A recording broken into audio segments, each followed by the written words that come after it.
Zippity doo dah! Beautiful day, great to be alive. Hey, what's up, everyone? This is Chris Brown again. By now, at this point, chances are you've printed up your list, made your list, because in our last video we talked about that we wanted to create partnerships with, first of all, those businesses that we already know. You know, we got business owners that already know us. You already know business owners, and they already know us, like us, and trust us. So they're going to be more likely to refer their customers over to us. Now, what we also want to do is we also want to brainstorm who is the best of the best. Who is the best type of businesses, our dream partnerships that would refer us the highest quality of customers. Because again, they've already spent money in advertising. We're going to use the money that they've already spent to be able to get us more business for ourselves. So what we want to do, instead of doing, now of course you can do mass marketing, but that's ideally not what we want to do in this scenario. We want to go after our most perfect and ideal client and go after what is called as our dream customer. The only reasons that people will say no even when we're doing mass marketing is because they don't know us. Okay, so once we utilize some of the things that we have available for you here, they're going to know you, they're going to like you, they're going to trust you, be more likely to know you, like you, and trust you, and so developing a relationship with your perfect and ideal business partners is going to be that much easier for you.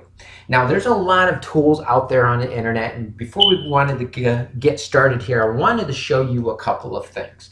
As you know, I love the internet. I'm a big fan about the internet. However, when it comes down to generating leads, the internet is not necessarily the best situation for that. Okay, so as you can see from this graph, this was done by marketingcharts.com, and I really suggest you to check out marketingcharts.com because they do have a lot of helpful data. Most businesses don't really know their business. They know their trade, they know what they do, but they don't know the really deep inner workings of their business. So as you can see here, the telephone and direct mail is 90% more effective than anything that you can do over the internet. Because you got to understand, again, because of what we're doing here with this system, we've not only provided you with the tools, but we're also providing you with the education.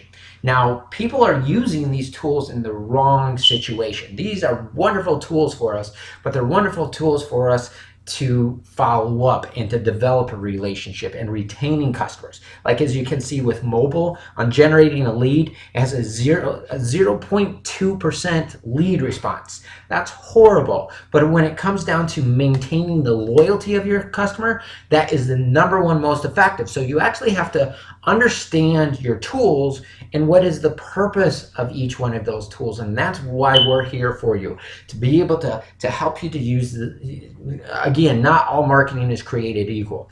So what we want to do when developing these relationships, we want to use primarily 2 main tools. Now, of course, you can use all of this other stuff as well if you would like, but the things that's going to really get you the biggest bang for your buck, as it were, is by using the telephone and by using direct mail. And not the type of direct mail that you're typically used to seeing, but what is called as a 3D mailer. You know, you get I'm sure you get credit card offers and you get postcards, and you do get direct mail all the time, don't you?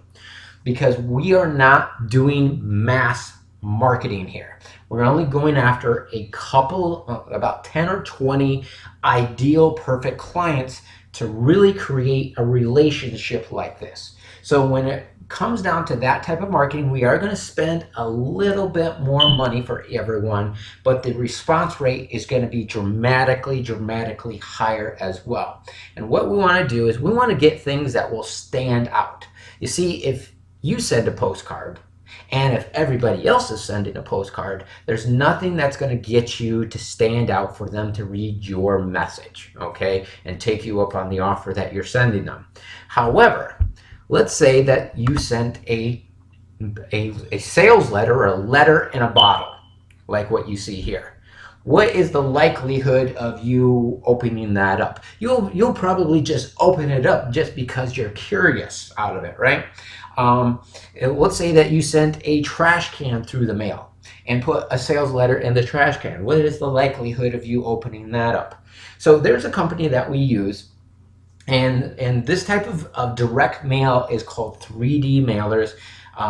In later videos, we'll even give you some even further instructions, but here's the whole purpose of this. Because in direct mail, they have a term that's called junk mail, right? And the reason that they call it junk mail is because people throw their mail,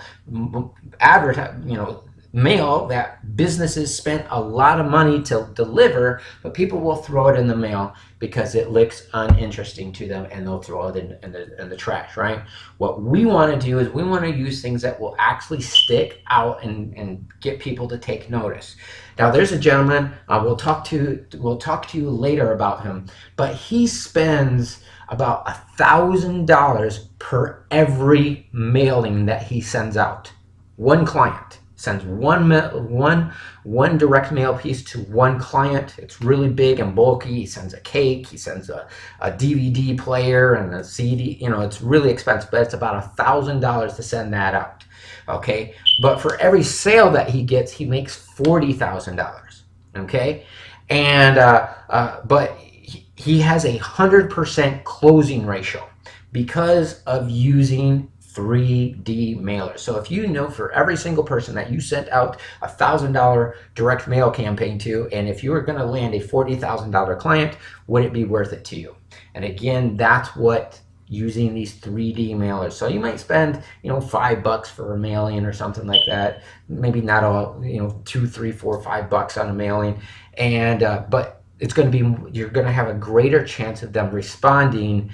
Plus, we're not sending thousands out. We're sending 10 to 20 of them out. So that's another thing. Now, another situation so if you go to what is called, it's called 3dmailresults.com, and click on where it says products, you can find some really cool stuff to get your mail standing out. Like if you send a treasure chest, and you put a sales letter or your letter in there, do you think that people would be more likely to open it up? Absolutely they would. So there's a pill bottle and things that you can do to get your mail to stand out. But another thing that business owners do is, I know business owners that will send out a coconut with it's got a sales message on the outside of it, and then there'll be businesses that will send a pizza. So they'll go to, like, let's say a Domino's or a or not Little Caesars, I don't think they deliver, but go to a pizza shop, pay them to deliver the pizza, and ask them to send a sales letter on the pizza. So that's a really easy way to do direct mail. Now, what this company also does is they do big envelopes like this. So as you can see, urgent, and it looks like it's very, very important. And so that's going to make sure that your letters, the mailings that you do send out, are going to be much more likely to get read and get a response. Now from here, generally what you want to do is you want to follow up with a phone call as well. Ideally, it's not required of you, but ideally that's what we want to do. Now, because of this system, because of the things that we provided you, I just wanted to give you a little bit of instructions, first of all, before we go ahead and set out a direct mail campaign. But we have the sales letters already created for you. It's the exact same sales letter that Len and Annette used to build a $1 million carpet cleaning business by creating 3 business partnerships. Okay, so we'll use the exact same letter that they've created.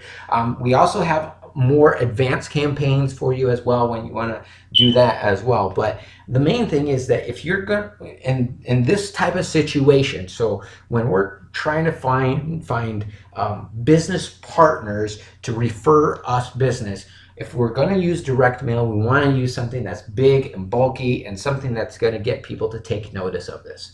Okay, but I just wanted to kind of cover this a little bit before we get started here, just kind of make you aware of some stuff. But in our next video, we'll start getting in the nitty-gritty of this campaign and start putting this stuff into action. Okay, but if you do put this all together, you'll be having clients start coming to you at the end of the week if you do follow through on it and everything. But again, hope this information was helpful. Take care, everyone. Have a great day. We'll see you in our next video. Bye bye now.